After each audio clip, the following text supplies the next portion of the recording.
नमस्कार. आर न्यूजच्या बुधवार दिनांक 24 एप्रिलच्या बातमीपत्रात आपलं मनपूर्वक स्वागत. या बातमीपत्राचे प्रायोजक आहेत महालक्ष्मी TMT बार्स.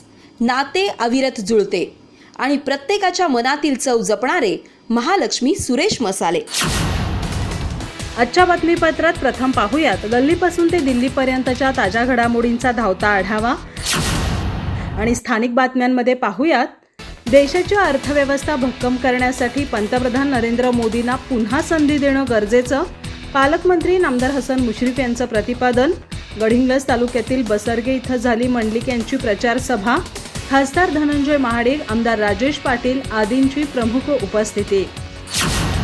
चंदगड तालुक्यातील दाटे इथं डेंग्यूच्या साथीने ग्रामस्थ त्रस्त. 2 दिवसांपूर्वी डेंग्यू सदृश 21 रुग्ण सापडले आहेत, तर 5 रुग्णांचा रिपोर्ट पॉझिटिव्ह. आरोग्य विभाग सतर्क नसल्यामुळे रुग्णात होतीये झपाट्याने वाढ.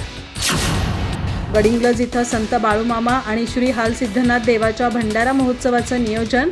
16 दिवस होणार विविध धार्मिक कार्यक्रम. दिनांक 10 मे रोजी होणार महाप्रसादाने महोत्सवाची सांगता. चंदगड तहसील कार्यालय इथं मतदार चिठ्ठ्यांचं वाटप. निवडणूक नायब तहसीलदार SN दळवी यांच्या उपस्थितीत संपन्न झाला कार्यक्रम.